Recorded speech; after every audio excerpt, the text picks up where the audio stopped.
The moment Meghan Markle walked out of that private UK meeting, something shifted, and not quietly, not politely, but with the kind of cold, calculated silence that doesn't need an announcement to feel final. Because behind those palace doors, the whispers had already begun. Meghan Markle, they say, was no longer being heard, no longer being answered, and most shockingly of all, reportedly cut off from direct contact with King Charles himself. I have a horrible feeling that we're seeing a breakdown in plain sight.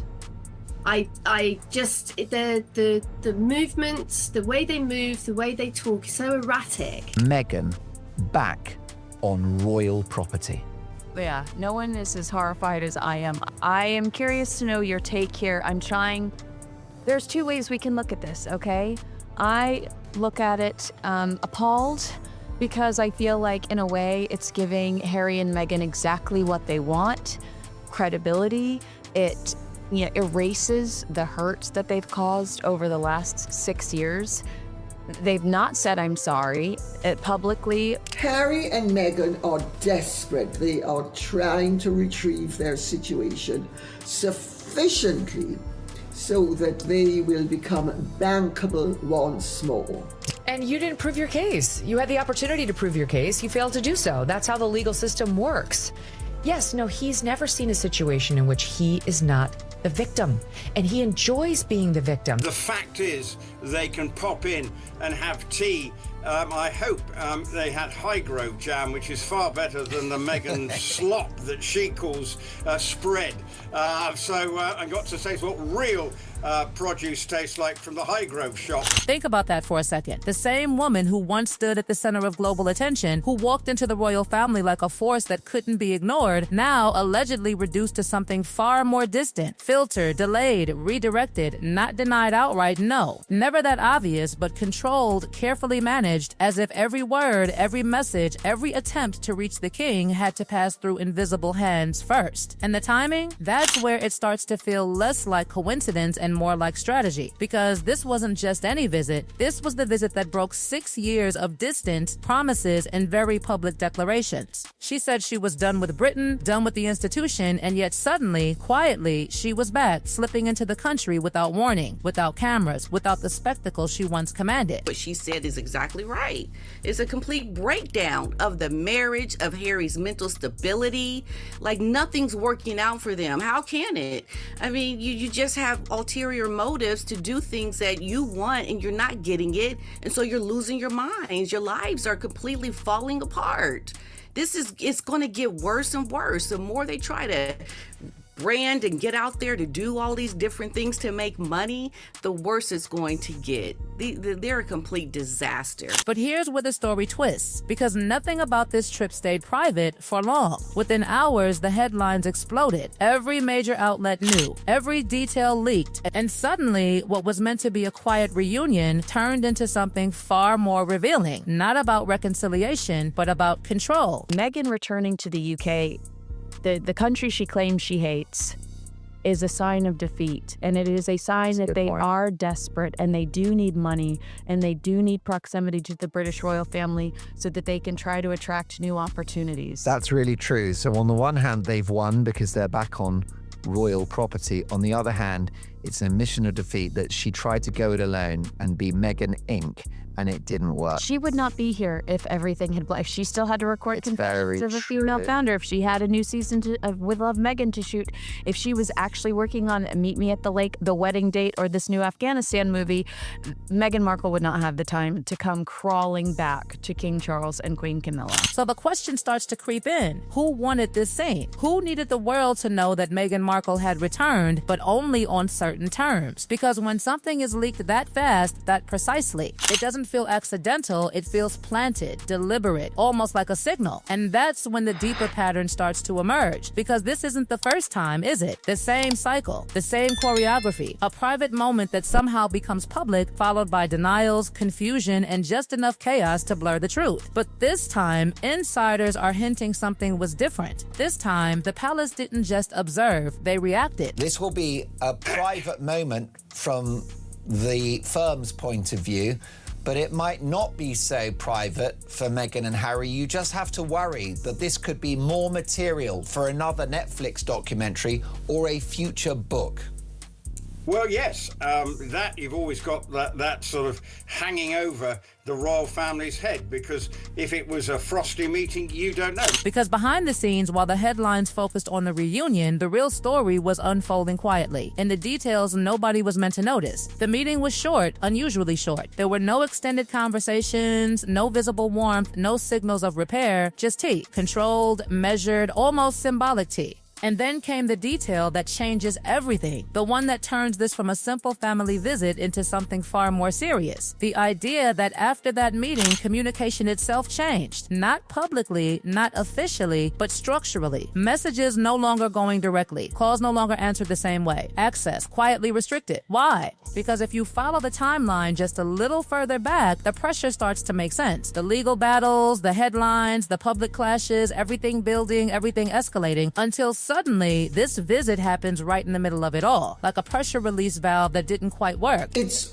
also been conditional, evidently, on no publicity, no, blah, blah, blah, no leaking. Let's put it like that, no leaking.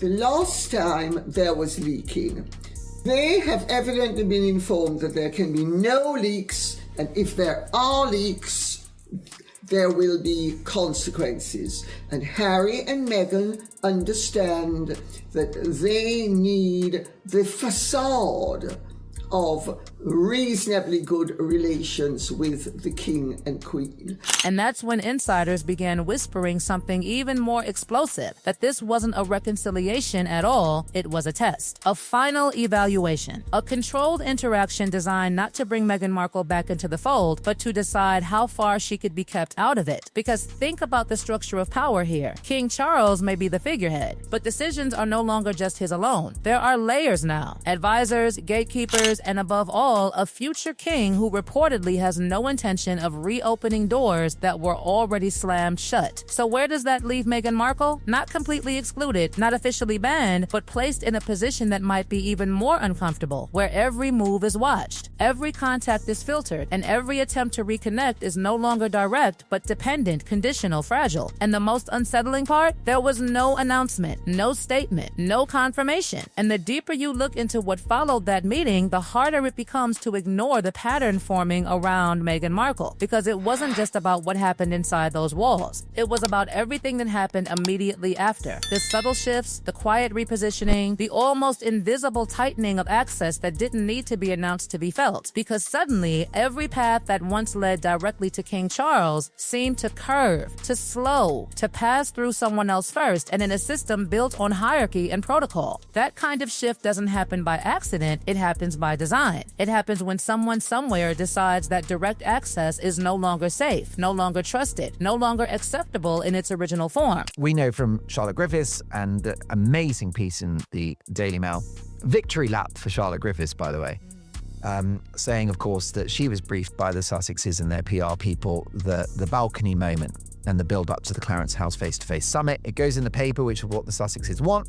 And then they performatively complain and blame the palace for a story that they've planted themselves. Because while the world was still reacting to the shock of the meeting itself, another storm was already unfolding in parallel, and at the center of it was Prince Harry, walking into a courtroom battle that had been building for years, a moment that was supposed to be decisive, powerful, vindicating, and instead turned into something else entirely, something far more damaging, something that didn't just stay within legal pages, but spilled outward into public perception, into credibility, into the very narrative that had been constructed over time. And when that judgment landed, heavy, detailed, undeniable, it didn't just close a case, it opened questions. Questions about timing, about motive, about why that private UK meeting happened exactly when it did, why Meghan Markle returned at that precise moment when pressure was peaking, when scrutiny was at its highest, when the need for something, anything, resembling stability or support became impossible to ignore. And suddenly, that quiet visit starts to look less like a spontaneous spontaneous family moment and more like a calculated move in the middle of a crisis. A move that may have been intended to reset something, but instead revealed just how fractured everything had already become. Because here's where the story sharpens, where the tension stops being implied and starts being visible. Because insiders didn't just describe the meeting as short, they described it as controlled, contained, structured in a way that limited interaction rather than encouraged it, and when reports began circulating that devices were removed, that movement was restricted, that conversations were segmented. It painted a picture that felt less like a reunion and more like a monitored encounter. The kind of encounter where trust isn't assumed, it's tested, and when trust has to be tested at that level, you're no longer dealing with a simple family disagreement, you're dealing with something much deeper. And in that context, the idea that Meghan Markle could be cut off from direct contact with King Charles starts to feel less shocking and more inevitable, because once access becomes conditional, once communication becomes filtered, it doesn't take a formal decree to create distance. The system itself does it quietly, efficiently, almost invisibly, until one day the realization hits that the connection that once existed freely now exists only through layers, through approvals, through channels that can open or close without explanation. And yet, even as this structure tightens, the public narrative continues to float somewhere else entirely, still talking about reconciliation, still suggesting possibility, still holding on to the idea that this was a step forward rather than a repositioning. But when you look at the details, when you follow the sequence exactly as it unfolded, it becomes harder and harder to believe that anything was actually repaired, because nothing about this feels open, nothing about this feels restored. It feels managed, it feels controlled. It feels like a system quietly adjusting itself to prevent something from happening again. And then there's the final piece, the one that lingers long after everything else fades, the silence that followed. Because if this meeting had truly reopened doors, if it had truly rebuilt trust, there would be signs, small ones, subtle ones, but signs nonetheless. And yet what followed was not movement, but stillness, not expansion, but limitation, not connection, but distance. And in a world where every royal gesture is usually amplified, explained, repeated, this absence of clarity becomes its own message.